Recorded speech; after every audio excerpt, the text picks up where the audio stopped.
Setelah menamparku, suamiku dibangunkan oleh aroma rendang kesukaan yang kumasak. Tetapi hidangan itu adalah jebakan yang membuatnya berteriak histeris saat melihat siapa yang duduk di sofa ruang tamunya. Sebelum kita mulai lebih lanjut, yuk, tekan tombol suka, serta tombol subscribe agar tidak ketinggalan kisah menarik lainnya. Dan jangan lupa absen asal kota Bapak Ibu di kolom komentar. Semoga rezeki kita semua dilancarkan, kesehatan kita diberkahi, dan keluarga kita selalu harmonis dalam lindungannya. Amin. Aku selalu tahu hujan deras di Surabaya terasa lebih sendu.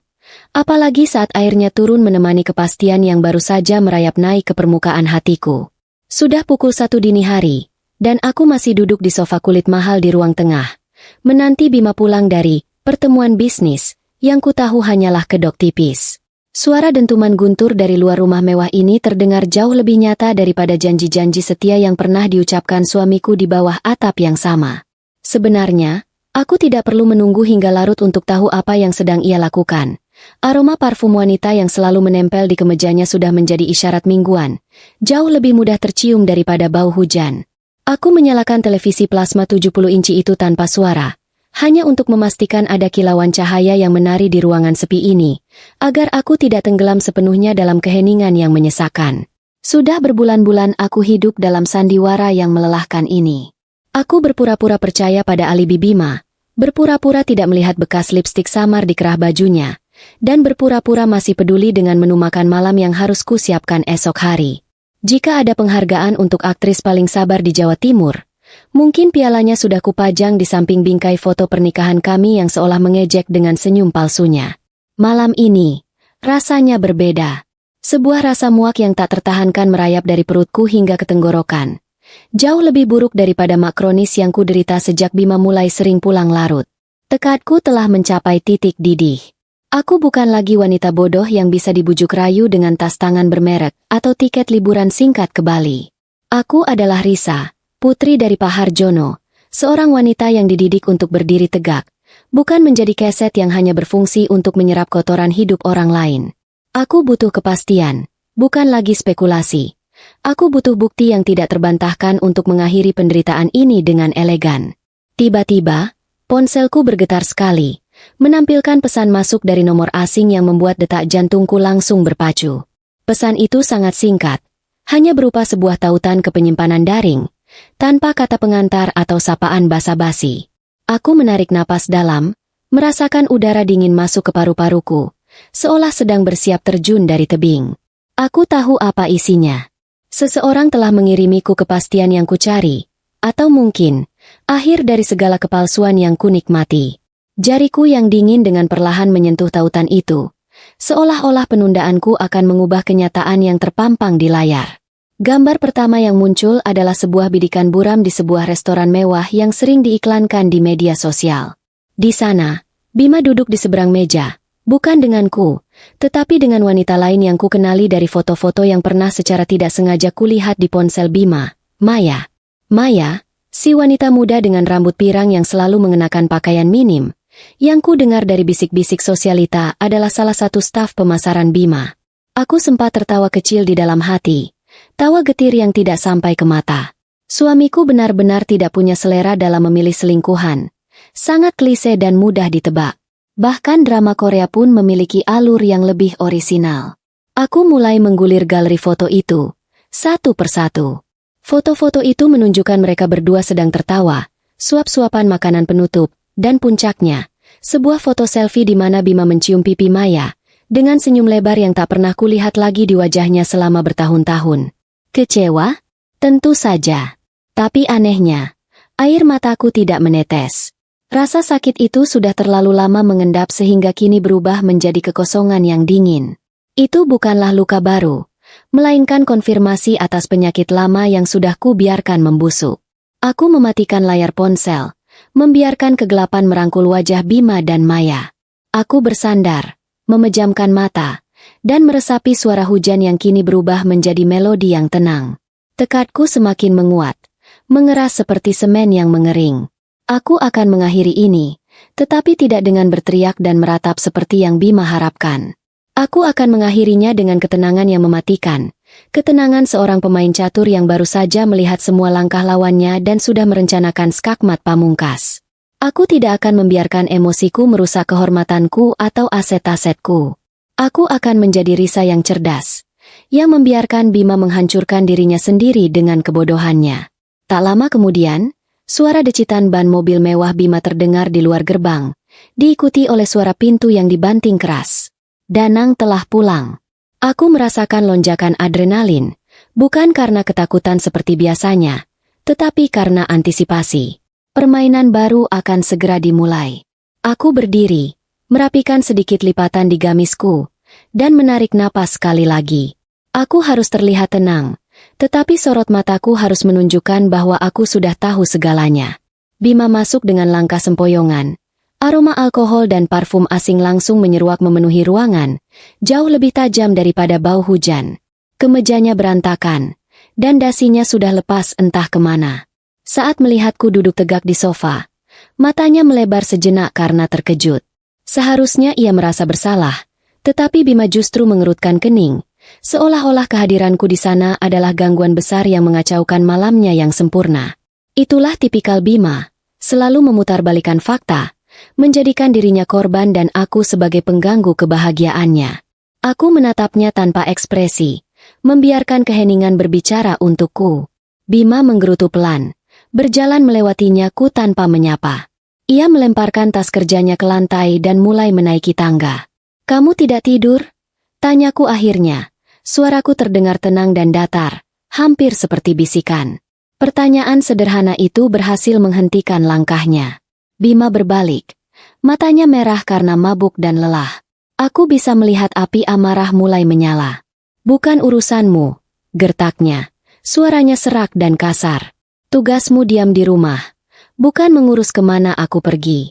Nikmati saja fasilitas yang kuberikan." Aku tidak gentar. Aku perlahan bangkit, mengeluarkan ponselku, dan menggeser layar untuk menampilkan foto ciuman Bima dan Maya. Cahaya terang dari layar itu menerangi wajah Bima yang tadinya merah, kini berubah menjadi pucat pasi. Dalam hitungan detik, rasa panik dan amarah bercampur di wajahnya. "Apa ini?" tanyaku lagi. Kali ini nadaku lebih tegas, menuntut jawaban. "Siapa wanita itu, Bima? Kenapa kamu tega melakukan ini padaku?" Aku tidak butuh jawaban. Aku hanya butuh ia mengakui kejahatannya. Bima melihat bukti itu, dan alih-alih merasa malu, egonya justru melonjak tinggi. Harga dirinya, yang ia anggap lebih berharga daripada perasaanku, telah diinjak-injak karena ketahuan. Ini adalah puncak dari narsisme yang selama ini ku abaikan. Tanpa kusadari, Bima melangkah maju, tangannya terangkat cepat. Sebuah tamparan keras mendarat di pipi kiriku, begitu kuat hingga tubuhku terhuyung dan menabrak meja hias di samping sofa. Vas bunga kristal yang kubeli saat bulan madu kami jatuh pecah. Suaranya beradu dengan guntur di luar. Rasa panas dan perih langsung menjalar di pipiku. Sudut bibirku robek, dan aku bisa merasakan darah hangat menetes di daguku. Itu adalah tamparan pertama, tapi bukan yang terakhir. Aku memegangi pipiku. Mataku tidak lepas dari Bima. Dia menjambak kerudungku dengan kasar, menarik wajahku agar menatap matanya yang dipenuhi kebencian. Dia mulai memaki, mengeluarkan kata-kata kotor yang tak pernah ku dengar sebelumnya. Dia menyalahkanku, berteriak bahwa ia mencari wanita lain karena aku membosankan, terlalu kaku, dan tidak bisa memenuhi standarnya sebagai suami. Setiap makian dan pukulan yang ia layangkan setelahnya tidak terasa lebih menyakitkan daripada pengkhianatan emosional yang sudah kuterima selama ini. Pukulan demi pukulan mendarat di tubuhku malam itu. Bima melampiaskan semua kekesalan dan rasa bersalahnya, memutarbalikkan semuanya menjadi amarah. Dia menendang kakiku dan mendorongku ke dinding. Aku merasakan sakit yang luar biasa di sekujur tubuh, tetapi satu hal yang membuat Bima berhenti sejenak adalah keheninganku. Aku tidak menangis histeris. Aku tidak memohon ampun. Aku hanya diam, menatapnya dengan mata terbuka, sorot mata yang dingin dan mati. Keheningan itu justru membuat Bima merasa tidak nyaman. Namun, arogansinya kembali mengambil alih. Ia menyimpulkan diamku sebagai bentuk ketakutan dan kepatuhan total. Ia merasa berhasil, mendidik istrinya agar tidak lagi berani melawan atau mengungkit soal Maya. Setelah puas, Bima melepaskan cengkeramannya, membiarkanku merosot ke lantai dingin di antara pecahan kristal vas bunga. Ia meludah ke samping, merapikan rambutnya, dan berkata dengan nada meremehkan bahwa itulah akibatnya jika istri berani kurang ajar pada suami. Besok pagi bereskan kekacauan ini, dan jangan berani-berani mengeluh pada siapapun, katanya, memberi perintah terakhir. Lalu, ia melangkah naik ke kamar tidur utama, meninggalkanku sendirian di lantai ruang tamu. Aku mendengar suara pintu kamar di lantai atas terbanting menutup, dan keheningan kembali meraja, hanya ditemani suara hujan yang semakin deras. Aku menggerakkan tubuhku yang remuk redam dengan susah payah. Tulang rusukku nyeri setiap kali bernapas, dan kepalaku terasa pening sekali. Aku menyeka darah di sudut bibirku dengan ujung lengan baju. Aku tidak membereskan pecahan vas bunga itu. Aku membiarkannya berserakan sebagai saksi bisu. Saat itulah aku mengeluarkan ponsel yang layarnya retak, namun masih berfungsi. Aku meraba sakuku dan mengeluarkan perangkat kecil yang kupasang seminggu lalu. Kamera pengawas berbentuk hiasan jam meja. Instingku benar. Kamera itu telah merekam segalanya. Wajah beringas Bima, setiap pukulan, dan setiap makian. Aku tidak menyalakan lampu. Dalam gelap, di bawah cahaya kilat yang sesekali menerangi wajahku yang lebam, aku mengirimkan video itu. Pesan singkat dan file video itu kukirimkan ke satu-satunya orang yang kupercaya. Pak Sanjaya, pengacara andalan ayahku. Pak Sanjaya adalah kunciku untuk melarikan diri dari neraka ini. Setelah memastikan pesan terkirim, aku melihat lebam di wajahku, merasakan sakit yang nyata, tetapi di saat yang sama, hatiku terasa anehnya lega. Aku tidak naik ke kamar utama, tentu saja. Aku berjalan tertatih-tatih, menahan rasa sakit, menuju pintu depan rumah. Aku membuka pintu itu dan melangkah keluar, ambruk perlahan di teras dingin yang basah kuyup karena hujan. Aku ingin Bima melihat hasil perbuatannya. Aku ingin Bima tahu bahwa ia telah mengusirku, bahkan dari tempat tinggalku sendiri. Aku membiarkan tubuhku yang babak belur bersentuhan dengan lantai marmer yang dingin, merasakan dinginnya ubin yang terasa menusuk ke tulang.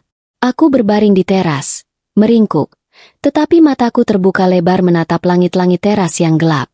Aku memikirkan ayahku, Pak Harjono, dan bundaku, Bunda Sari.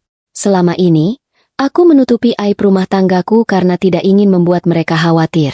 Ayahku adalah seorang yang terpandang di Surabaya, seorang pengusaha yang disegani. Aku tidak ingin nama keluargaku tercoreng karena perlakuan menantu durhaka.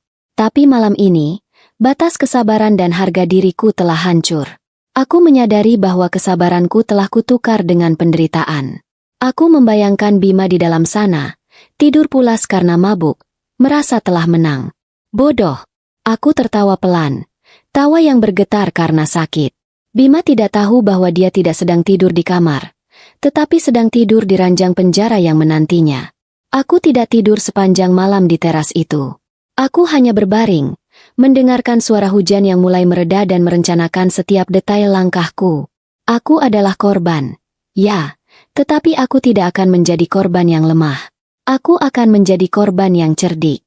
Saat jam menunjukkan pukul 4 pagi, dan fajar mulai menyingsing, aku memaksa tubuhku yang sakit untuk bangun. Setiap gerakan terasa seperti jarum yang menusuk kulitku, tetapi pikiranku jernih luar biasa. Aku tidak membereskan kekacauan di ruang tamu, dan aku tidak berdiam diri di teras lagi. Dengan langkah tertatih, aku masuk ke rumah, mengabaikan pecahan kristal dan darahku sendiri yang mengering di lantai. Aku berjalan ke dapur, bukan untuk menyiapkan sarapan untuk suamiku, tetapi untuk menyiapkan panggung sandiwara terakhir yang akan mengantarnya ke kehancuran. Aku mulai memotong daging, meracik bumbu rendang, dan memasak dengan tenang, seolah tidak terjadi apa-apa semalam. Aroma santan yang dimasak lama, bercampur dengan rempah-rempah kuat seperti lengkuas dan serai, mulai menguar perlahan. Aku tahu aroma ini akan menyambut Bima saat ia bangun, dan ia pasti akan merasa sangat senang. Rendang ini adalah umpan, sebuah jaminan palsu yang akan menidurkan kecurigaan Bima sebelum ia melihat siapa sebenarnya yang menunggunya di bawah. Dalam kepalaku, aku menghitung mundur waktu kehancuran suamiku. Aku memasak rendang ini, yang dulu kumasak dengan cinta, kini kumasak dengan kepastian. Aku akan menukarkan masakan kesukaannya ini dengan harga kebebasanku. Panggung sudah siap. Babak pertama telah selesai. Babak kedua akan dimulai saat Bima bangun, dan ia akan menyesal telah membiarkanku tidur sendirian di teras depan. Dinginnya lantai teras yang kujadikan tempat tidur semalam telah merasuk hingga ke tulang, tetapi rasa sakit yang menusuk di sekujur tubuhku terasa jauh lebih tajam daripada suhu malam di Surabaya. Aku memaksa diriku bangkit saat azan subuh berkumandang, merasakan setiap otot di tubuhku memprotes. Namun pikiranku adalah mesin yang berjalan tanpa jeda. Aku tahu, jika aku tidak bergerak sekarang, aku akan kehilangan waktu emas untuk menyiapkan panggung sandiwara terakhir ini. Panggung yang akan membungkus masa depan Bima dengan jeruji besi. Langkahku menuju dapur terasa seperti berjalan di atas pecahan kaca. Aku harus menahan ringisan setiap kali kakiku yang lebam menyentuh lantai. Tetapi setiap rasa nyeri itu kujadikan bahan bakar. Aku hanya punya waktu beberapa jam sebelum Bima bangun, dan aku harus bekerja dengan tenang, tanpa ada tanda-tanda kepanikan sedikit pun. Aku tidak peduli dengan sisa darah dan kotoran di wajahku. Karena semua itu sebentar lagi akan menjadi bukti tak terbantahkan. Prioritasku hanyalah satu, membiarkan rendang ini menjadi utusan pertama yang menyambut Bima di pagi hari. Aku mengeluarkan daging sapi pilihan dari lemari pendingin dan mulai meracik bumbu. Setiap gerakan tanganku yang memotong bawang dan menggiling rempah terasa dingin dan terukur. Aku tidak memasak dengan hati, melainkan dengan kalkulasi. Dulu, rendang ini selalu kubuat dengan penuh cinta, untuk merayakan ulang tahun pernikahan kami atau keberhasilan bisnis Bima. Itu adalah masakan yang melambangkan kemakmuran dan kehangatan rumah tangga kami. Hari ini, fungsinya berubah total. Ini adalah aroma pemakaman untuk kehidupannya yang nyaman. Ku aduk santan dan bumbu di atas api sedang. Perlahan tapi pasti, aroma khas rendang yang kaya dan pedas itu mulai memenuhi setiap sudut rumah. Aku bisa membayangkan Bima di lantai atas. Pasti sedang tidur pulas karena mabuk. Aroma ini adalah hal pertama yang akan menyerang indera penciumannya saat ia terbangun. Dan aku tahu persis apa yang akan ia pikirkan. Bima adalah pria yang sangat sederhana dalam hal ego. Rendang adalah simbol kepatuhan.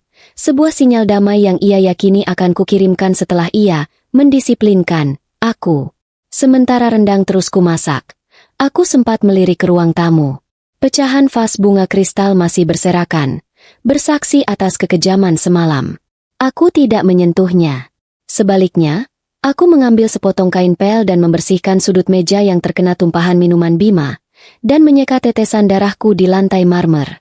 Aku hanya membersihkan sebagian, cukup untuk memberikan kesan bahwa aku sudah mulai menurut, tetapi tidak sepenuhnya menghilangkan semua jejak kejahatan Bima. Rencanaku harus menyisakan sedikit keanehan, agar Bima turun dan semakin cepat masuk ke dalam perangkap yang kubuat. Ku ambil kembali perangkat perekam kecil itu dan memastikan semua file video semalam sudah terkirim sepenuhnya kepada Pak Sanjaya. Aku juga melampirkan foto-foto lebam di tubuhku sendiri, yang ku ambil di bawah cahaya lampu dapur yang terang. Aku bekerja cepat, seolah-olah waktu adalah musuh yang tak sabar.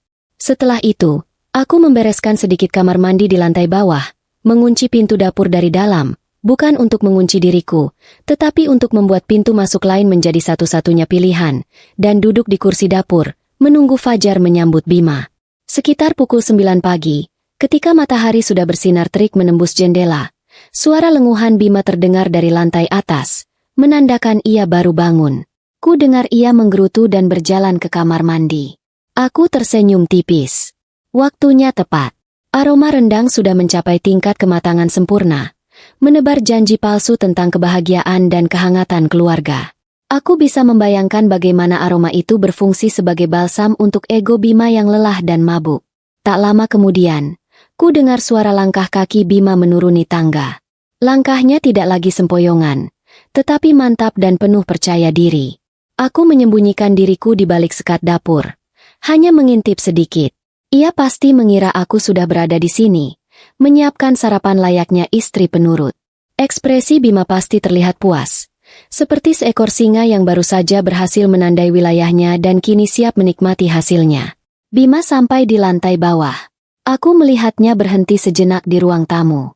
Pandangannya pasti tertuju pada pecahan vas bunga yang kubiarkan berserakan di sana. Aku melihatnya menggelengkan kepala. Senyum tipis pasti tersungging di bibirnya. Ia melihat sudut-sudut yang kubersihkan, dan aku tahu ia pasti berpikir, Anak yang baik. Akhirnya dia tahu diri. Keangkuhan Bima adalah mata pisaunya yang paling tajam. Ia mengira ia sudah menang total, bahwa ia telah berhasil menundukkanku hanya dengan beberapa kali pukulan. Betapa lucunya pria ini. Bima berjalan mendekat ke area dapur. Aroma rendang yang begitu kuat pasti membuatnya semakin lapar dan yakin. Ia melangkah santai menuju meja makan besar, tempat yang biasa ia gunakan untuk memerintahku. Ia melihat meja makan itu sudah tertata rapi, dan mangkuk besar rendang sudah diletakkan di tengah meja, mengepulkan asap. Aku hampir tertawa terbahak-bahak melihat ekspresi kegembiraan Bima saat melihat semua makanan favoritnya tersaji di sana, seolah-olah aku sedang mengadakan pesta penyambutan untuknya. Dia berjalan ke kursi kebesarannya. Bima menarik kursi itu dengan puas, sebuah gerakan yang selalu ia lakukan untuk menunjukkan dominasinya di meja makan. Ia siap duduk, menikmati kemenangan, dan mungkin merencanakan pertemuan selanjutnya dengan Maya. Semua berjalan sesuai rencanaku. Tidak ada dialog, tidak ada perlawanan, hanya panggung yang sudah kutata dengan sempurna. Bima adalah aktor utama yang sedang berjalan menuju adegan terakhirnya. Tepat saat ia hendak mendudukkan pantatnya di kursi, ia pasti menyadari keanehan. Sesuatu yang terasa dingin dan tidak pada tempatnya. Matanya pasti mulai menyapu ke sekeliling ruangan, mencari anomali, mencari sosok istri yang seharusnya menyambutnya dengan wajah memar dan penuh penyesalan. Ia tidak melihatku di dapur, dan ia tidak melihatku di meja makan. Keheningan yang hanya diisi oleh suara rendang mendesis pelan di mangkuk, kini mulai terasa mencekam bagi Bima. Bima berdiri kaku, pandangannya mengeras, dan hawa kemenangan palsu yang tadi ia bawa perlahan-lahan menguap. Ia mulai merasakan hawa dingin yang seharusnya tidak ada di dapur yang hangat. Matanya kini tidak lagi fokus pada makanan, melainkan pada satu titik di ruangan sebelahnya. Aku menahan napasku, bersiap untuk teriakan yang akan memecahkan keheningan pagi ini. Bima harus berbalik dan melihat ke arah yang akan kutunjukkan padanya. Ia harus melihat siapa yang sebenarnya menunggunya di rumah ini. Ia berbalik badan, langkahnya ragu dan pelan, menuju ruang tamu yang sejuk. Aku bisa membayangkan keringat dingin mulai membasahi pelipisnya. Ruang tamu itu kini telah berubah fungsi dari tempat kekerasan menjadi ruang tunggu. Ia melangkah menuju sofa kulit mahal tempat ia biasa membaca koran. Di sana, di sofa itu, Bima akan mendapatkan kejutan yang akan mengubah seluruh hidupnya. Aroma rendang yang ia cicipi hanyalah rasa terakhir dari kebebasannya. Aku tahu persis apa yang Bima lihat, dan aku tahu persis reaksinya. Itu adalah pemandangan yang akan membuatnya sadar bahwa ia telah tertipu oleh kesombongannya sendiri. Babak keangkuhan Bima telah berakhir. Dan aku, Risa, sudah siap menyaksikan tirai ditarik di babak selanjutnya. Babak kehancurannya yang akan dimulai dari sebuah teriakan histeris di sofa ruang tamu itu. Aku mematikan kompor rendang, dan bersiap keluar dari persembunyianku. Langkah kaki Bima yang ragu menapaki karpet tebal di ruang tamu, terasa seperti dentuman drum kematian yang hanya ia sendiri yang mendengarnya. Ia melangkah perlahan menuju sofa kulit berwarna krem yang sama, tempat ia menamparku hanya beberapa jam yang lalu. Rasa lapar yang tadinya mendominasi perutnya kini telah digantikan oleh firasat dingin yang menusuk. Bima pasti merasa ada sesuatu yang janggal. Rumah itu terlalu sunyi, keheningan di sana terasa padat dan tidak bersahabat. Jauh berbeda dengan suasana tenang yang selalu ia harapkan. Tepat di hadapannya, di sofa utama yang panjang, duduklah sosok-sosok yang seharusnya tidak berada di rumah kami sepagi ini. Matanya melebar sempurna, pupilnya mengecil karena terkejut. Sosok pertama yang ia lihat adalah ayahku, Pak Harjono, duduk tegak dengan punggung lurus dan tangan terlipat di depan dada. Wajah ayahku yang biasanya ramah dan penuh senyum kini keras seperti batu, memancarkan aura kemarahan yang tertahan dan kewibawaan yang menakutkan. Bima seolah menciut seketika, melihat tatapan ayahku yang tajam dan menghakimi, yang tak pernah ia lihat seumur hidupnya. Di samping ayahku, Bunda Sari duduk dengan wajah yang sembab. Matanya bengkak dan merah karena tangisan semalaman. Bundaku memalingkan wajahnya, tidak sudi menatap Bima barang sedetik pun, seolah melihat menantunya itu adalah pemandangan yang najis dan menyakitkan hati. Sikap bundaku yang biasanya hangat dan penuh pelukan, kini menjelma menjadi tembok es yang mutlak. Penghinaan dari bundaku jauh lebih menyakitkan daripada 1000 makian. Di ujung sofa, berdiri kakakku, Devan.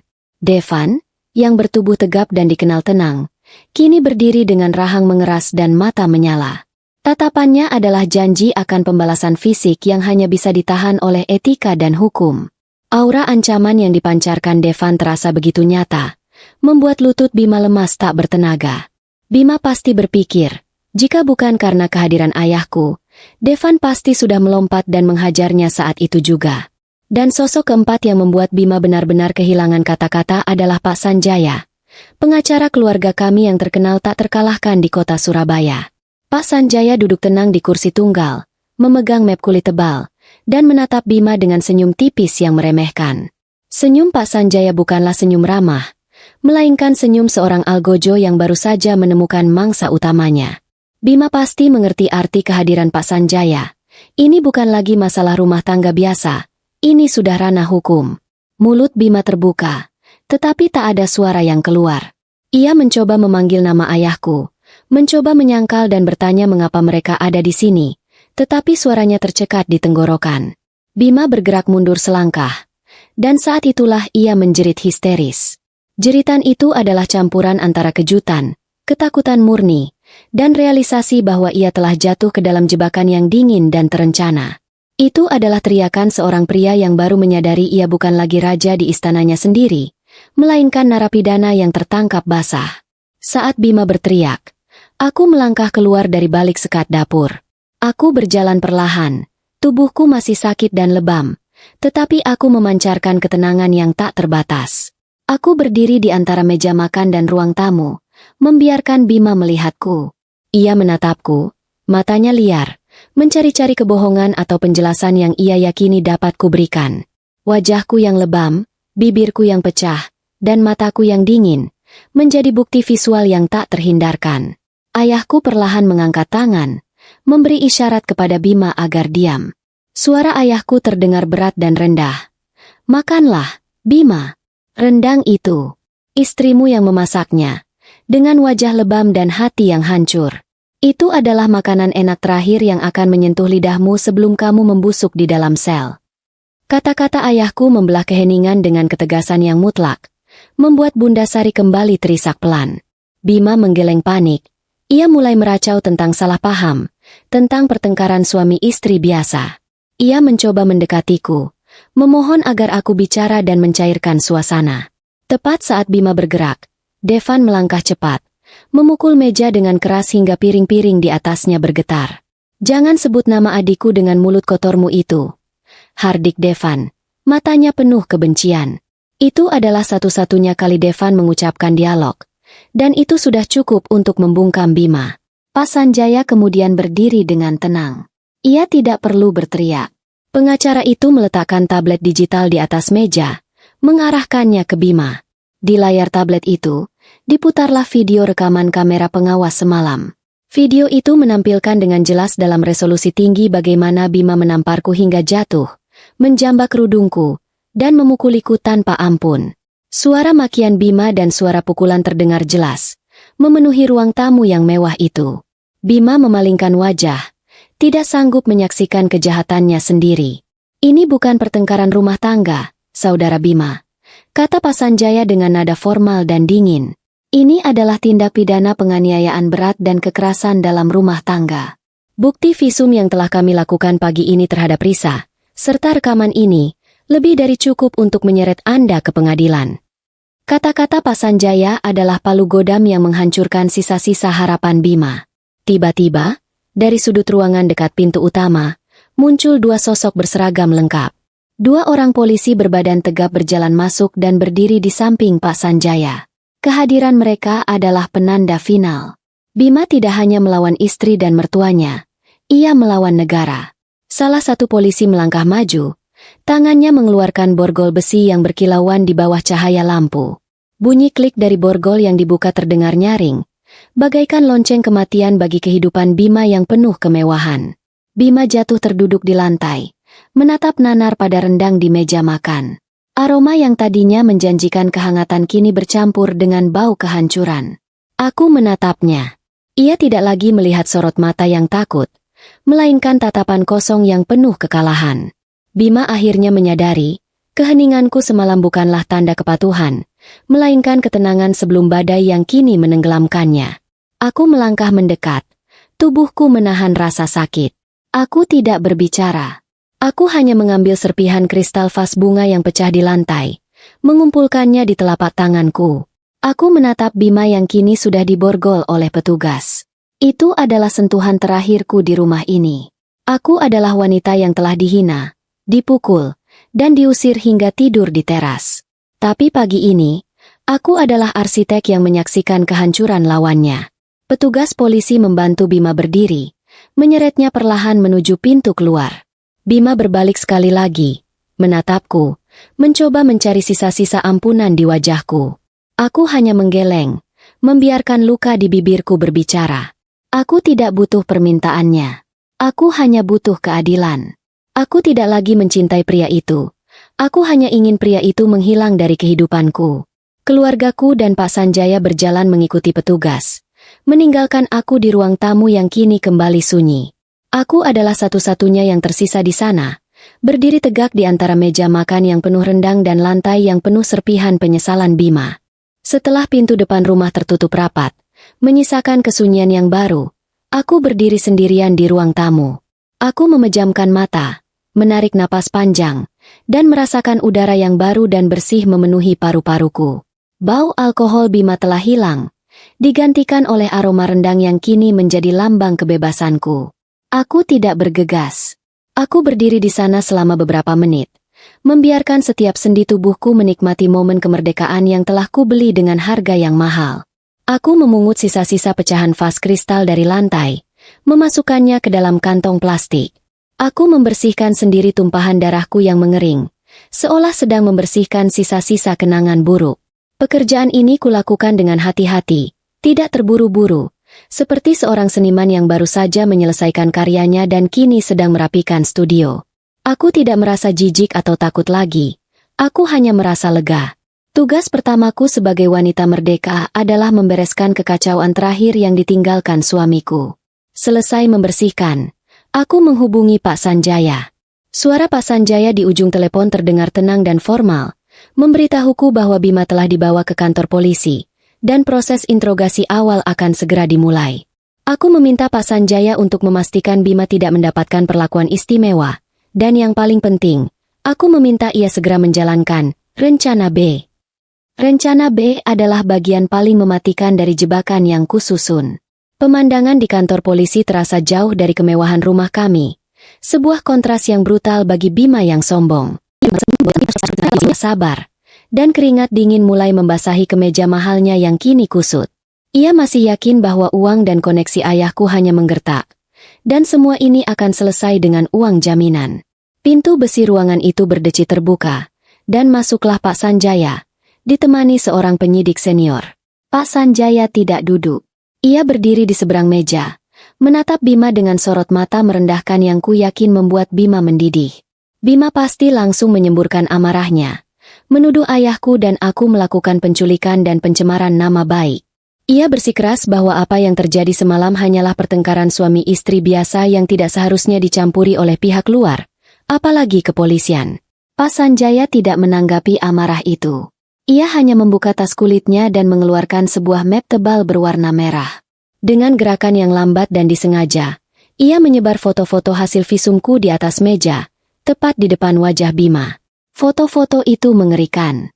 Wajahku yang lebam ungu kebiruan, bibirku yang sobek, serta memar-memar di lengan dan punggung yang membuktikan kekerasan yang dilakukan bertubi-tubi. Bima pasti memalingkan wajah, tidak sanggup melihat hasil karyanya sendiri. Namun, Pak Sanjaya memaksanya melihat. Pengacara itu menjelaskan dengan suara datar, bahwa visum ini bukan hanya membuktikan kekerasan fisik semalam, tetapi juga membongkar rahasia kelam yang selama ini Bima simpan rapat-rapat. Bima pasti mengerutkan kening, tidak mengerti alur cerita yang tiba-tiba berbelok tajam ini. Apalagi yang aku sembunyikan? Penyidik yang menemani Pak Sanjaya kemudian meletakkan selembar kertas hasil laboratorium di atas foto-foto itu. Itu adalah kartu asku, kartu yang kusimpan selama berbulan-bulan.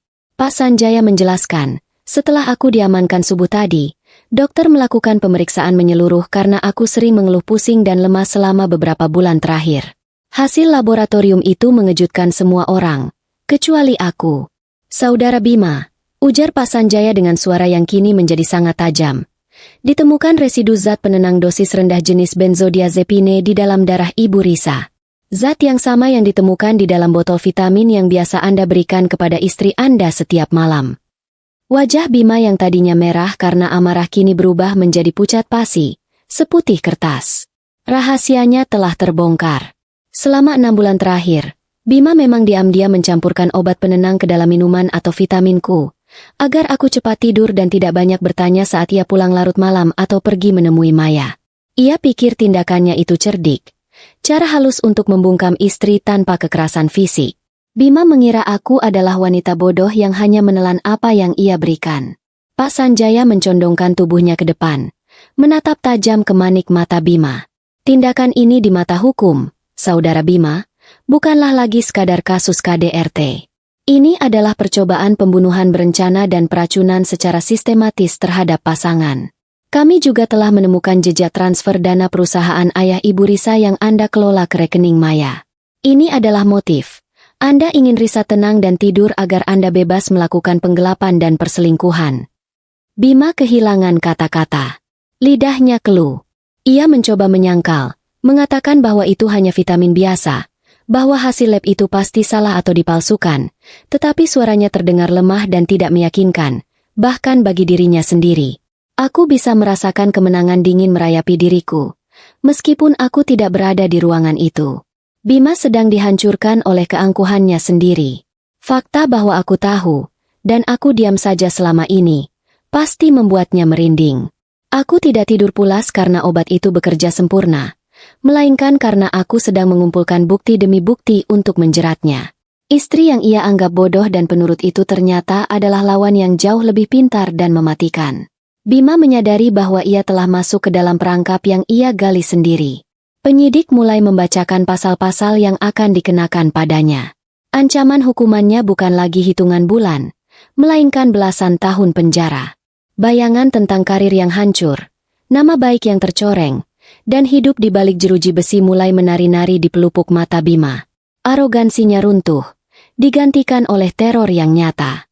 Ia memohon untuk berbicara denganku, memelas agar Pak Sanjaya menyampaikan permintaan maafnya. Namun, Pak Sanjaya hanya membereskan berkas-berkasnya kembali ke dalam tas. Sebelum keluar, Pak Sanjaya menyampaikan pesan terakhirku. Ia berkata, aku sudah tidak ingin mendengar satu kata pun dari mulut Bima. Satu-satunya komunikasi yang akan terjadi di antara kami mulai sekarang hanyalah melalui palu hakim di pengadilan. Pintu besi itu kembali tertutup, meninggalkan Bima sendirian di ruangan dingin itu, dengan bayang-bayang kehancurannya. Rencana B telah berhasil dieksekusi, memastikan bahwa Bima tidak hanya akan dipenjara karena kekerasan, tetapi juga karena kejahatan yang jauh lebih serius dan mematikan. Aku tersenyum tipis. Sekarang, Bima telah menjadi milik hukum. Aku, Risa, sudah bebas. Setelah berjam-jam mendekam dalam ketidakpastian yang mencekam, Bima akhirnya diberi kesempatan untuk melakukan satu panggilan telepon. Pikirannya pasti berpacu cepat. Tidak mungkin ia menghubungi ayah atau bundanya di kampung, karena kabar ini akan memicu serangan jantung. Ia juga tidak bisa menghubungi teman-teman kantornya karena itu sama saja dengan bunuh diri karir. Satu-satunya nama yang terlintas di benaknya, sosok yang ia anggap cinta sejatinya, adalah Maya, kekasih gelapnya. Dengan tangan gemetar, Bima menekan nomor Maya dari telepon kantor polisi. Ia pasti berusaha membuat suaranya setenang mungkin, menjelaskan bahwa ia sedang ada sedikit masalah dengan polisi karena laporanku. Ia berbohong, mengecilkan masalahnya, mengatakan bahwa ini hanya salah paham kecil dan ia butuh uang jaminan agar bisa keluar sementara waktu. Bima berjanji akan mengganti uang itu 2 kali lipat, dan janji itu pasti berhasil membuat Maya antusias. Maya, dengan perhitungan bisnis yang sederhana, mengira ini adalah investasi kecil untuk mendapatkan hati dan harta Bima sepenuhnya. Beberapa jam kemudian, Maya datang dengan gaya yang mewah dan salah tempat. Ia berjalan melenggang masuk ke kantor polisi, seolah sedang berada di pusat perbelanjaan, bukan di kantor penegak hukum. Setelah proses administrasi yang berbelit dan pembayaran uang jaminan yang cukup besar, Bima akhirnya diperbolehkan keluar dengan status tahanan kota. Saat melangkah keluar dari pintu kantor polisi dan menghirup udara bebas, Bima pasti merasa lega luar biasa. Arogansinya kembali bangkit. Bima merangkul pinggang Maya, berterima kasih dengan mesra, dan berbisik bahwa ia akan segera membereskan aku dan menceraikanku, agar mereka bisa hidup bahagia bersama.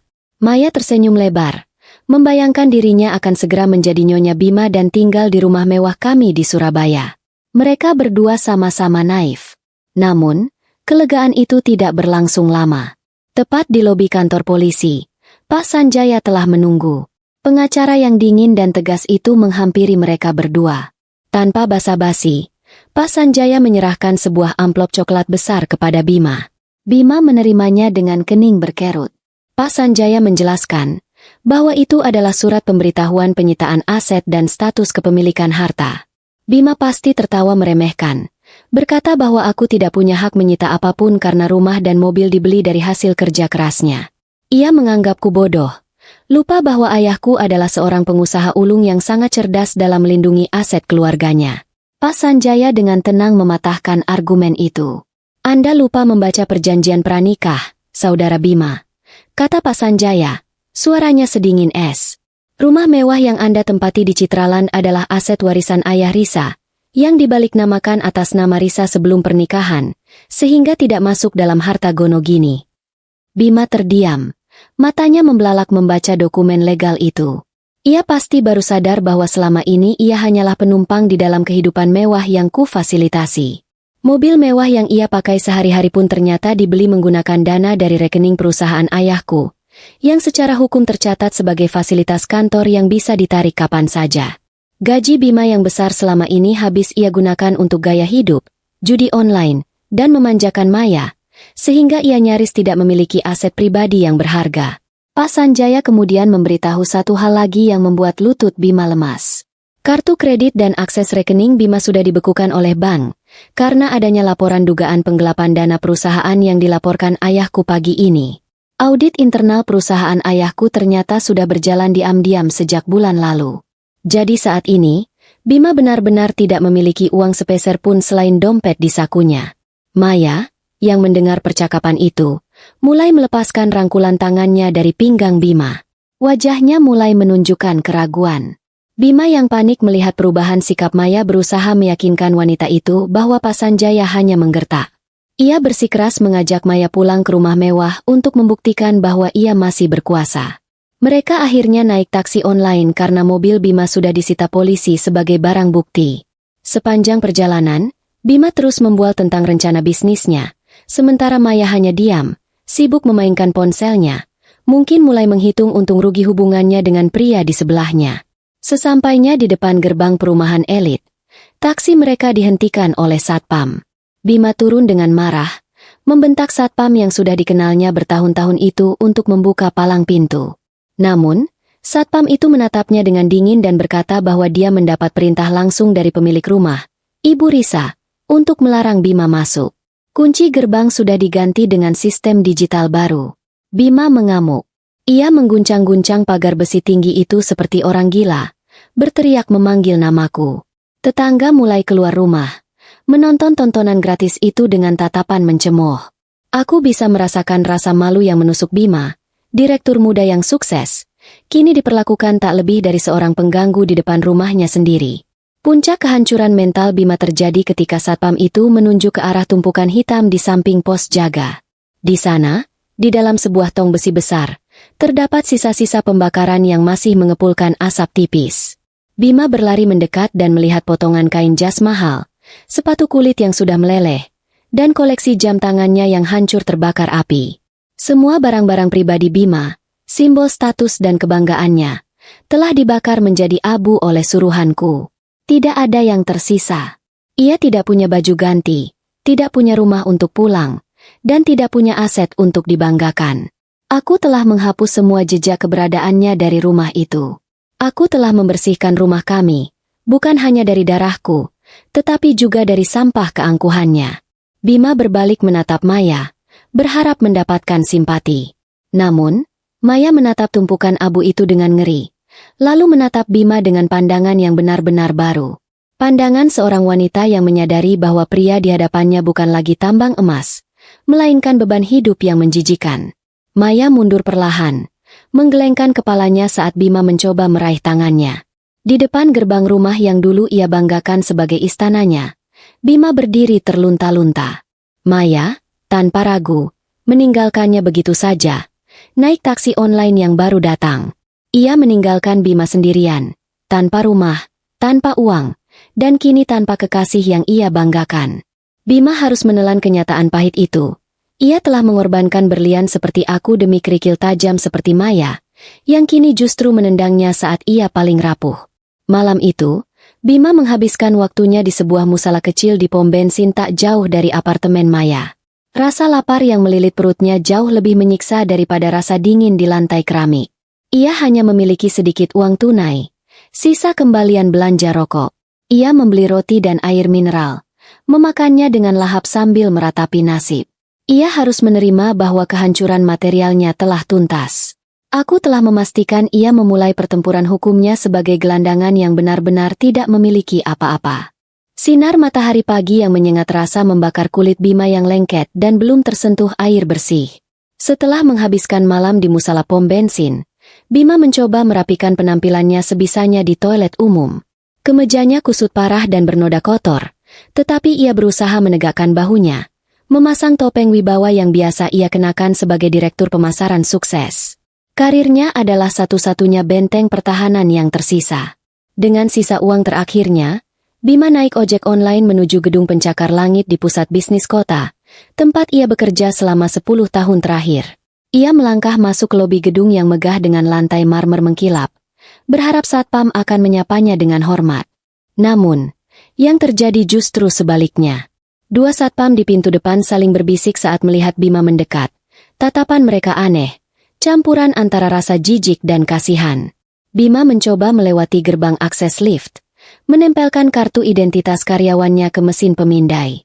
Lampu indikator di mesin itu berkedip merah, diikuti suara bip panjang yang menandakan akses ditolak. Bima mengerutkan kening, mencoba menempelkan kartunya lagi dan lagi. Hasilnya sama. Antrean karyawan di belakangnya mulai mengular, dan suara bisik-bisik mulai terdengar riuh. Bima melihat puluhan pasang mata menatapnya, bukan tatapan kagum seperti dulu, melainkan tatapan mencemooh. Kabar itu sudah menyebar lebih cepat daripada api. Seorang manajer HRD yang dulu adalah bawahan Bima keluar dari lift dan menghampirinya. Wajah manajer itu datar dan formal, tidak ada senyum persahabatan. Tanpa menjabat tangan Bima, manajer itu memintanya ikut ke ruangan khusus di lantai dasar. Bima mencoba protes, bertanya mengapa aksesnya diblokir, tetapi manajer itu hanya menjawab singkat bahwa itu adalah prosedur standar bagi karyawan yang sedang dalam proses terminasi. Kata terminasi menghantam dada Bima seperti palu godam. Di dalam ruangan kecil itu, Bima sudah ditunggu oleh direktur utama perusahaan. Pria tua yang biasanya kebapakan itu kini menatap Bima dengan sorot mata penuh amarah yang ditahan. Di atas meja tergeletak sebuah tablet yang menampilkan video viral kejadian KDRT terhadapku. Video itu ternyata sudah tersebar luas di media sosial sejak semalam, diunggah oleh akun anonim, dan menjadi trending topik nasional. Direktur utama tidak berbasa-basi. Ia langsung menyodorkan surat pemecatan di hadapan Bima. Bima mencoba membela diri, memohon, mengatakan bahwa itu adalah urusan pribadi yang tidak ada hubungannya dengan kinerjanya di kantor. Ia mengingatkan direktur tentang target penjualan yang berhasil ia lampaui. Namun, direktur memukul meja dengan keras, menghentikan ocehan Bima. Direktur itu berkata bahwa integritas adalah segalanya dalam bisnis ini. Seorang pria yang tega memukul istrinya sendiri sampai babak belur tidak layak memimpin tim dan tidak layak membawa nama perusahaan. Selain itu, direktur mengungkapkan sebuah fakta yang membuat Bima membeku. Ternyata, investor terbesar yang baru saja menyuntikkan dana segar ke perusahaan adalah konsorsium bisnis yang dipimpin oleh Pak Harjono, ayahku. Pagi ini, perwakilan ayahku menelepon langsung, mengancam akan menarik seluruh investasi jika Bima masih tercatat sebagai karyawan di sana barang 1 detik pun. Direktur utama tidak punya pilihan lain selain membuang Bima demi menyelamatkan ratusan karyawan lainnya. Bima terperangah. Ia baru menyadari betapa luas dan kuatnya jaring kekuasaan keluarga istri yang selama ini ia remehkan. Ia tidak hanya melawan aku, tetapi melawan raksasa yang bisa meremukannya dengan satu jentikan jari. Bima dipecat secara tidak hormat, yang artinya ia tidak akan mendapatkan uang pesangon sepeser pun. Dua petugas keamanan berbadan besar masuk ke ruangan, mengawal Bima keluar dari gedung secepatnya. Ia digiring keluar seperti tahanan, melewati lobi yang kini semakin ramai. Ia sampai di luar gedung, dan petugas keamanan menyerahkan sebuah kardus bekas yang berisi barang-barang pribadinya. Karir yang dibangun Bima dengan darah dan keringat selama 10 tahun musnah dalam sekejap mata. Dengan keputusasaan yang mendalam, Bima teringat satu orang yang pasti tidak akan pernah meninggalkannya. Ibunya sendiri di kampung. Wanita tua itu selalu memanjakannya, selalu membela Bima, bahkan ketika Bima salah sejak kecil. Bima yakin doa dan kesaksian seorang ibu bisa membalikan keadaan atau setidaknya meringankan hukumannya. Ibunya adalah benteng terakhirnya. Dengan sisa uang koin yang ia temukan, Bima menelepon ibunya lewat wartel. Ia menangis terseduh-seduh, memutarbalikkan fakta. Ia bilang ia difitnah oleh keluarga kaya aku, dizalimi, dan memohon agar ibu datang ke kota untuk menjadi saksi karakter di persidangan. Ia butuh ibu untuk mengatakan pada hakim bahwa Bima adalah anak yang baik dan tidak mungkin melakukan kekerasan. Ibunya di ujung telepon terdengar kaget dan menangis histeris, namun berjanji akan datang, menjual kambing satu-satunya demi ongkos ke kota. Bima menutup telepon dengan perasaan sedikit lebih tenang. Setidaknya di persidangan nanti ia tidak akan sendirian. Kehadiran sosok ibu yang tua dan renta pasti akan memancing simpati hakim dan membuatku terlihat jahat. Hari persidangan tiba. Ruang sidang penuh sesak. Kasus ini telah menjadi sorotan media lokal. Bima duduk di kursi terdakwa, mengenakan rompi oranye tahanan. Ia menunduk, tetapi matanya terus melirik ke arah pintu masuk, menunggu kedatangan ibunya. Benar saja, tak lama kemudian pintu terbuka. Ibunya masuk dengan langkah tertatih, mengenakan pakaian lusuh. Hati Bima melonjak girang. Ia tersenyum lebar, siap menyambut pelukan hangat dan pembelaan. Namun, ada yang aneh. Ibunya tidak berjalan menuju kursi pengunjung di belakang Bima. Ibunya dipandu oleh petugas pengadilan menuju kursi saksi, didampingi oleh Devan, kakakku. Bima mengerutkan kening, bingung. Hakim kemudian bertanya pada ibunya apakah ia siap memberikan kesaksian. Ibunya mengangguk pelan. Air mata mengalir di pipi keriputnya. Bima menatap ibunya dengan penuh harap, memberikan kode mata agar ibu mulai menceritakan betapa baiknya ia. Hakim bertanya, "Ibu, apakah benar terdakwa Bima adalah anak yang berbakti dan bertanggung jawab seperti yang dia klaim dalam pembelaannya?" Suasana hening mencekam. Ibunya menunduk dalam, bahunya berguncang menahan tangis.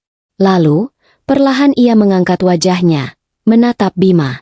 Tatapan itu bukan tatapan kasih sayang, melainkan tatapan penuh luka, kekecewaan, dan kemarahan yang terpendam. Dengan suara serak namun lantang, ibunya menjawab, "Tidak, Yang Mulia. Anak saya, Bima, dia bukan anak yang berbakti. Dia adalah anak durhaka yang telah membunuh ibunya perlahan-lahan saat masih hidup." Bima tersentak hebat, seolah disambar petir di siang bolong. Ia mencoba berteriak, tetapi hakim langsung mengetuk palu, memerintahkannya diam. Ibunya melanjutkan kesaksiannya dengan suara bergetar hebat. Ia membuka sebuah bungkusan kain kumal yang dibawanya. Di dalamnya terdapat buku tabungan tua. Ibunya bercerita bahwa selama 10 tahun ia menabung sedikit demi sedikit, hasil jualan sayur di pasar, mengumpulkan uang receh demi biaya naik haji, impian seumur hidupnya. 2 tahun lalu, Bima pulang ke kampung, menangis, mengatakan butuh modal usaha mendesak atau ia akan bangkrut. Karena kasihan, ibunya menyerahkan seluruh tabungan haji itu kepada Bima. Uang itu tidak dipakai untuk usaha, isak ibunya, membuat seluruh pengunjung sidang terdiam haru. Tetangga saya yang anaknya bekerja di kota melihat Bima liburan ke Bali bersama wanita lain. Wanita itu bukan Risa. Dia memakai uang suci ibunya untuk berzina. Ruang sidang gempar. Bima terpaku di kursinya. Wajahnya pucat pasi seperti mayat. Ia tidak menyangka ibunya tahu soal itu. Ia pikir ibunya adalah orang kampung yang gampang dibohongi. Ibunya menatap tajam ke arah Bima. "Saya malu, Yang Mulia. Saya malu punya anak yang memukul istri sebaik Risa. Saya malu punya anak yang mencuri uang ibunya sendiri. Saya datang ke sini bukan untuk membela dia. Saya datang untuk melihat dia dihukum. Biar penjara yang mendidiknya karena saya sudah tidak sanggup. Kata-kata itu adalah paku terakhir di peti mati kehidupan Bima. Ibunya sendiri, satu-satunya orang yang dia harapkan menjadi pelindung, kini berdiri sebagai penuntut yang paling memberatkan. Bima tidak hanya kehilangan kebebasannya, ia kehilangan statusnya sebagai seorang anak. Ia adalah yatim piatu dalam arti yang paling menyedihkan. Dibuang oleh darah dagingnya sendiri karena kelakuannya yang sudah melampaui batas kemanusiaan. Suasana di dalam ruang sidang hari itu terasa begitu padat dan menyesakan, seolah udara enggan mengalir di antara ketegangan yang memuncak. Ini adalah hari terakhir persidangan, hari di mana nasib Bima akan ditentukan oleh palu hakim. Bima duduk di kursi pesakitan dengan tubuh yang semakin kurus dan wajah yang nyaris tak ku kenali. Sorot matanya liar, terus bergerak menyapu seisi ruangan, mencari celah kecil apapun untuk melarikan diri dari kenyataan pahit ini. Di satu sisi, tim jaksa penuntut umum duduk dengan tumpukan berkas bukti yang menggunung setinggi benteng. Di sisi lain, pengacara publik yang ditunjuk negara untuk membelanya tampak pasrah dan tidak bersemangat. Bima sudah kehilangan segalanya. Karir, harta, kehormatan, dan yang paling mematikan, dukungan dari ibu kandungnya sendiri. Ia hanyalah sebuah cangkang yang menunggu untuk diisi dengan hukuman. Kejutan terbesar hari itu datang ketika jaksa memanggil saksi terakhir yang memberatkan. Pintu ruang sidang terbuka dan masuklah Maya, kekasih gelap Bima. Wanita itu berjalan menunduk, menghindari tatapan semua orang, terutama tatapan Bima. Penampilan Maya jauh berbeda dari biasanya. Tidak ada lagi gaun mewah atau perhiasan berkilauan. Ia mengenakan pakaian sederhana dan wajah tanpa riasan, berusaha terlihat lugu di hadapan hukum. Bima terlonjak di kursinya. Matanya membelalak tak percaya. Ia sempat berpikir bahwa Maya mungkin masih memiliki sisa cinta untuknya, atau setidaknya rasa solidaritas. Namun, harapan itu hancur berkeping-keping begitu Maya mulai berbicara di depan mikrofon. Demi menyelamatkan dirinya sendiri dari jeratan hukum sebagai penadah aliran dana korupsi dan kemungkinan terlibat dalam kasus peracunan, Maya telah membuat kesepakatan dengan jaksa untuk menjadi saksi kerjasama, atau justice kolaborator. Di hadapan majelis hakim, Maya menumpahkan semua kesalahan kepada Bima. Ia bersaksi sambil menangis palsu bahwa Bimalah yang memaksanya menerima uang-uang itu. Ia mengaku bahwa Bima adalah pria manipulatif yang menjebaknya dalam hubungan terlarang dengan iming-iming kemewahan. Maya bahkan menceritakan bagaimana Bima sering merendahkanku di depannya, menyebutku sebagai wanita bodoh yang mudah dibohongi, dan bagaimana Bima menggunakan uang perusahaan ayahku untuk membiayai gaya hidup mewah mereka. Setiap kata yang keluar dari mulut Maya bagaikan belati yang menancap di punggung Bima. Pria itu berteriak histeris, memaki Maya sebagai pengkhianat dan pembohong, tetapi teriakannya hanya membuatnya semakin terlihat buruk dan tidak stabil di mata hakim. Petugas keamanan dengan sigap menahan bahu Bima, memaksanya duduk kembali dan diam. Bima tidak hanya dikhianati oleh istri yang ia lukai, tetapi juga oleh wanita yang ia anggap segalanya, yang rela menginjaknya demi menyelamatkan diri sendiri.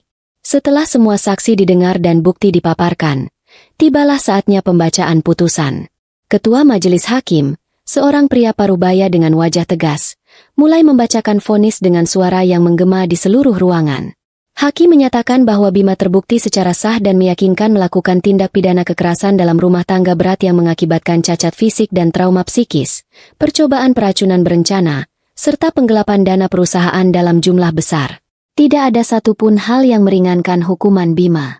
Sikapnya yang tidak kooperatif, tidak menunjukkan penyesalan yang tulus, dan bahkan tega memanfaatkan uang ibunya sendiri menjadi faktor yang memberatkan. Hakim menarik napas panjang sebelum menjatuhkan hukuman maksimal. Bima divonis hukuman penjara selama 15 tahun, ditambah denda miliaran rupiah. Palu diketuk 3 kali dengan suara dentuman keras yang terdengar seperti lonceng kematian bagi masa depan Bima. Ruang sidang seketika riuh. Bima lemas. Tubuhnya merosot dari kursi seolah tulang-tulangnya telah dicabut. Ia menangis meraung-raung, tetapi tangisan itu kini hanyalah suara keputusasaan yang kosong.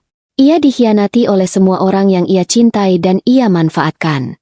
Saat petugas kejaksaan mulai menyeret Bima untuk dibawa kembali ke sel tahanan, pandangannya terkunci pada satu titik. Di barisan depan, aku berdiri perlahan. Aku tidak bertepuk tangan, tidak juga tersenyum sinis. Wajahku tenang, damai, dan penuh kelegaan. Aku memeluk ayahku dan bundaku, lalu menyalami Jaksa dan Pak Sanjaya dengan sopan. Aku terlihat begitu bercahaya, begitu jauh dari jangkauan Bima, seolah kami adalah makhluk dari dua dimensi yang berbeda. Bima mencoba berteriak memanggil namaku, berharap aku akan menoleh barang sedetik saja, berharap melihat sisa-sisa perasaan di mataku. Namun, aku sama sekali tidak menoleh.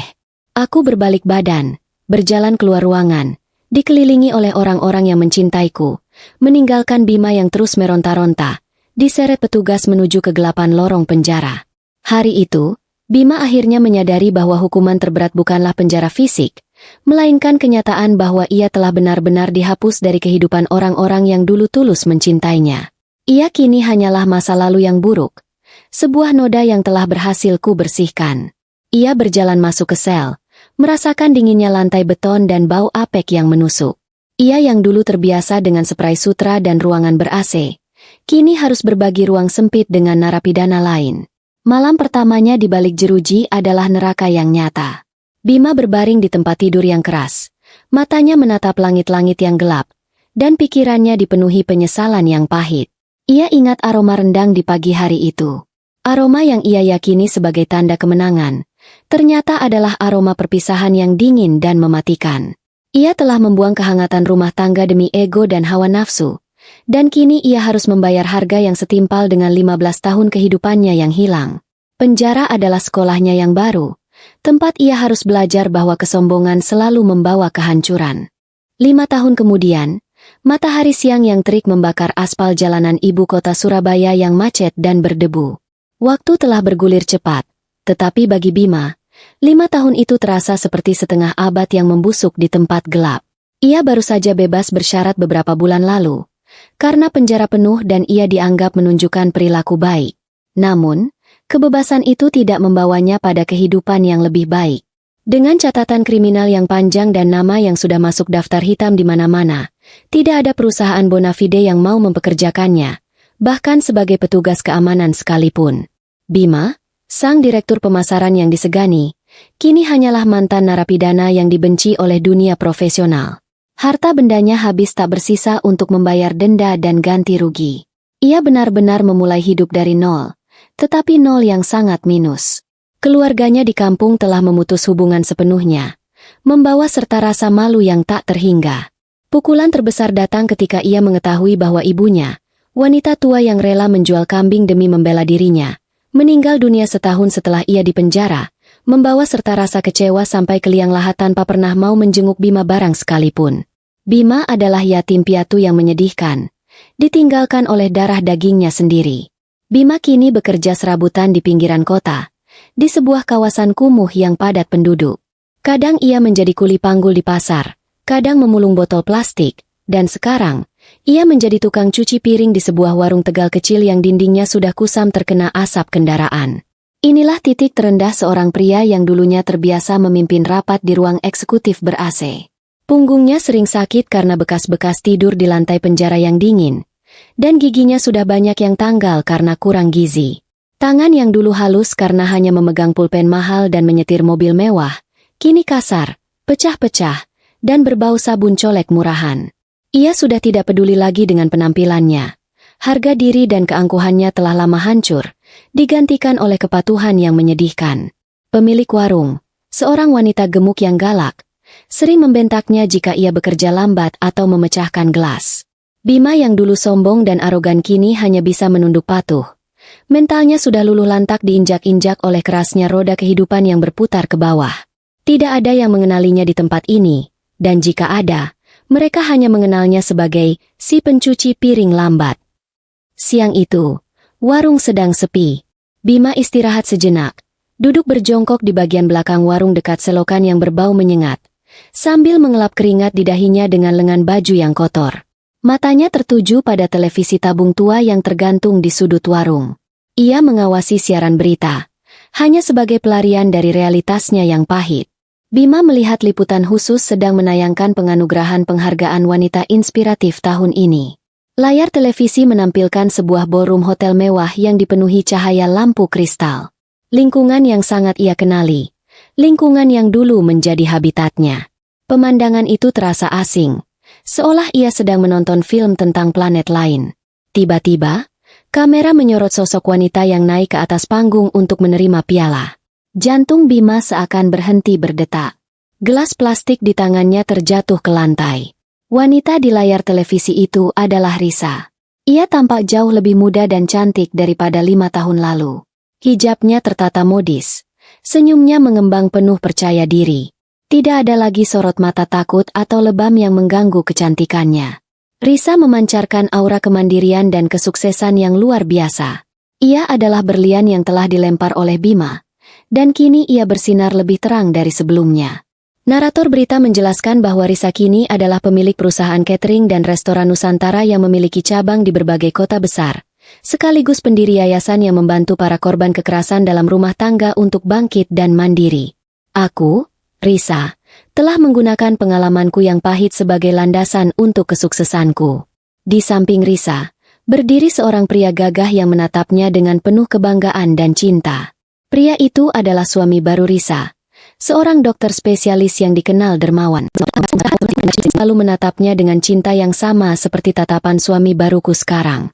Bima telah membuang berlian demi mengejar sampah, dan kini ia harus hidup di tempat sampah itu sendiri. Air mata menetes dari sudut matanya yang keriput, membasahi pipinya yang kotor. Bima menunduk, tidak sanggup lagi melihat penderitaan yang ia ciptakan sendiri. Inilah karma yang paling sempurna. Dihukum dengan menyaksikan kebahagiaan orang yang ia hancurkan, dari tempat yang paling hina. Ia meratapi nasibnya, menyadari bahwa ia bukan hanya kehilangan harta dan karir, tetapi juga kesempatan untuk memiliki keluarga yang bahagia. Ia adalah satu-satunya yang bertanggung jawab atas kesengsaraannya saat ini. Teriakan pemilik warung yang galak membuyarkan lamunan Bima, mengembalikannya dengan kasar ke dalam realitas yang bau dan keras. Ia kembali disuruh bekerja setelah sebentar melihat tayangan televisi yang menampilkan aku, Risa, bersinar di atas panggung kehormatan. Wanita gemuk itu meletakkan piring seng di meja dekat Bima berjongkok, tempat ia biasa mencuci piring. Nih makan siang. Cepetan habisin, terus lanjut cuci piring. Tuh pelanggan udah mulai datang. Perintahnya tanpa ampun. Bima menatap isi piring itu dengan hati yang menciut. Nasi putih dingin sisa kemarin dengan kuah rendang yang sudah agak berminyak dan sepotong kecil daging rendang yang alot dan hangus. Itu adalah sisa bagian dasar panci. Biasanya dibuang atau diberikan kepada kucing liar. Tetapi hari ini menjadi jatah makan siangnya. Perut Bima yang lapar berbunyi perih. Tetapi seleranya telah mati total. Ia mengambil piring itu dengan tangan gemetar, dan saat itu terjadi, aroma rendang yang apek dan bercampur bau sabun colek murahan seketika melempar ingatan Bima kembali ke pagi hari 5 tahun lalu. Itu adalah aroma yang sama, namun dengan kualitas dan makna yang sangat berbeda. Aroma rendang yang dingin dan sisa itu seketika memicu memori yang brutal. Bima ingat pagi itu dengan detail yang menyakitkan. Pagi di mana ia bangun dan disambut oleh aroma rendang buatan Risa yang sempurna. Daging sapi pilihan yang empuk, bumbu rempah yang meresap, dimasak dengan waktu yang tepat, dan disajikan di meja makan mewah dengan penuh ketenangan. Pagi di mana ia dengan sombongnya merasa menang, mengira rendang itu adalah persembahan dari istri yang telah ia tundukkan. Rendang yang kubuat kala itu adalah sebuah karya seni, melambangkan kemewahan dan kesetiaan yang ia injak-injak. Ia ingat bagaimana ia menolak makanan surga itu demi egonya. Ia ingin merayakan kemenangannya dengan berteriak, bukan dengan menyantap makanan yang dimasak oleh tangan yang baru saja ia pukuli. Sekarang, di sini, di pinggir selokan yang bau, ia harus memakan rendang sisa yang rasanya pahit, hanya demi menyambung hidup. Bima menyuapkan nasi dan kuah rendang dingin itu ke mulutnya. Rasanya hambar dan menyedihkan. Tetapi setiap kunyahan terasa seperti pisau yang mengiris hatinya. Ia makan sambil menangis terseduh-seduh. Air matanya jatuh menetes ke dalam piring, bercampur dengan kuah santan yang sudah basi. Ia makan dengan lahap karena lapar, tetapi juga dengan rasa sakit yang tak terlukiskan. Menyadari inilah sarapan terakhir yang sesungguhnya. Ia telah menukar rendang sempurna yang dimasak dengan cinta, dengan rendang sisa yang ia nikmati di pinggiran warung kumuh. Itu adalah perbandingan yang paling adil dan kejam dari karma. Kekayaan dan status Bima dulu membuatnya berpikir bahwa ia pantas mendapatkan yang terbaik tanpa perlu menghargai sumbernya. Ia melihat Risa hanya sebagai aset, bukan sebagai pasangan. Bima ingat bagaimana aku berjalan tertatih-tatih di dapur. Wajahku lebam, tetapi tanganku bekerja dengan tenang. Ia berpikir aku takut, padahal aku sedang mengukur jarak, menghitung waktu, dan memastikan aroma rendang itu cukup kuat untuk menariknya ke meja eksekusi. Aku tidak memasak itu sebagai simbol perdamaian, melainkan sebagai penanda berakhirnya drama. Aku adalah ratu yang membuat makanan terakhir untuk raja yang akan digulingkan. Rasa penyesalan yang mendalam kini menggantikan sisa-sisa arogansi di tubuh Bima. Ia tidak menyesali hukuman penjara. Ia menyesali keputusannya memukulku, keputusannya meracuniku, dan keputusannya mencuri. Ia menyesali kerugian atas dirinya sendiri. Ia menyesali fakta bahwa ia telah menghancurkan satu-satunya hal nyata yang ia miliki, kehangatan dan ketenangan yang kuberikan. Ia menyadari bahwa suami baru Risa, yang ia lihat di televisi, mendapatkan yang terbaik dariku. Pria itu mendapatkan senyumku yang bebas, tanganku yang memasak dengan sukacita, dan hatiku yang utuh tanpa rasa takut. Sementara ia, Bima, hanya berhak atas sisa-sisa makanan yang dingin dan sisa-sisa kehidupan yang membusuk. Ia menelan rendang yang alot itu, dan rasa pahitnya terasa seperti asam lambung dari dosa-dosanya sendiri. Rasa laparnya adalah hukuman fisik, dan ingatan akan rendang yang sempurna adalah hukuman psikologis. Ia telah menjual jiwanya, dan kini ia hidup di dalam harga jualnya yang sangat rendah. Bima harus mengakui bahwa semua yang terjadi adalah mutlak salahnya. Ia pantas mendapatkannya. Di layar televisi, tayangan penghargaan itu telah selesai, digantikan oleh iklan deterjen. Kehidupan orang-orang di luar sana terus bergerak, sementara Bima terperangkap dalam lingkaran waktu yang sama, mencuci piring kotor di sudut gelap, hanya ditemani aroma penyesalan yang membusuk.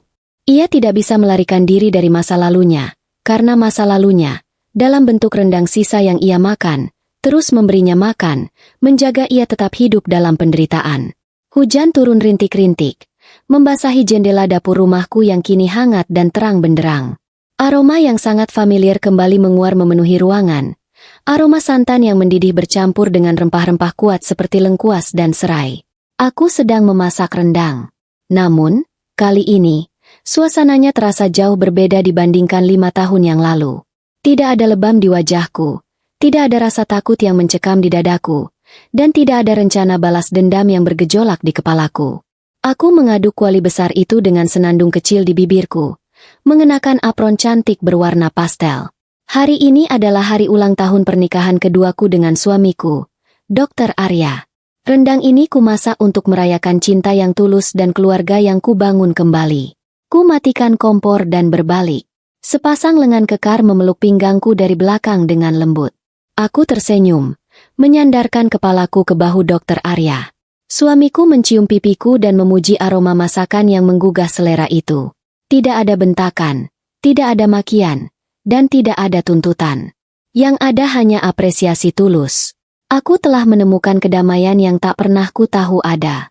Aku mematikan kompor rendang, dan aku tersenyum. Dulu, masakan ini adalah simbol kemarahanku, simbol harga diriku yang terluka, dan senjata untuk memenangkan peperangan. Namun hari ini, aku berhasil merebut kembali makna masakan itu. Rendang ini bukan lagi tentang Bima. Rendang ini adalah tentang cinta, tentang keluarga, dan tentang masa depan yang kupilih sendiri. Malam itu, kami makan malam bersama ayahku, Pak Harjono, dan bundaku, Bunda Sari, yang datang berkunjung. Tawa renyah memenuhi ruang makan. Di tengah obrolan hangat, aku melirik ke arah kalender di dinding. Aku tertegun sejenak. Tanggal hari ini sama persis dengan tanggal kejadian penyiksaan malam itu, 5 tahun lalu. Namun, yang membuatku tersenyum lega adalah kenyataan bahwa aku hampir saja melupakannya. Aku tidak lagi menandai hari ini sebagai hari berkabung atau hari trauma. Ingatan tentang Bima, tentang pukulan, dan tentang pengkhianatan itu sudah memudar menjadi sekadar noda kecil di masa lalu yang tidak lagi menyakitkan. Aku menyadari bahwa balas dendam terbaik bukanlah melihat musuh menderita, melainkan saat aku bisa hidup begitu bahagia hingga lupa bahwa musuhku pernah ada. Sementara di kota yang sama, di tengah kegelapan yang sama, Bima berjalan tertatih-tatih. Ia baru saja selesai dari shiftnya sebagai pencuci piring, dan kini ia memanggul karung basah berisi barang-barang yang mungkin bisa ia jual. Hujan rintik-rintik yang tadi membasahi rumahku, kini membasahi seluruh tubuh Bima. Ia tidak punya payung, tidak punya rumah untuk berlindung, dan tidak punya tujuan yang jelas. Ia berjalan menembus kompleks perumahan elit di pinggiran Surabaya. Bima sering melewati area ini, meski ia tahu ia tidak pantas berada di sana. Ia berjalan dengan menundukkan kepala, menghindari tatapan orang dan cahaya lampu yang terang. Wajahnya dipenuhi brewok yang tidak terurus, tubuhnya kurus kering, dan ia terlihat jauh lebih tua dari usia sebenarnya. Ia adalah hantu yang berjalan di tengah kemakmuran yang pernah ia miliki. Tiba-tiba, Bima berhenti. Ia mencium aroma rendang yang terbawa angin dari ventilasi rumah mewah di depannya. Perutnya berbunyi, air liurnya menetes. Aroma itu, rendang, makanan yang sama yang ia makan dari sisa-sisa piring kotor tadi siang, kini muncul lagi, tetapi dalam bentuk yang sempurna dan menggoda. Bima menatap cahaya kuning hangat yang memancar dari jendela ruang makan rumah itu. Ia melihat siluet keluarga bahagia di dalamnya.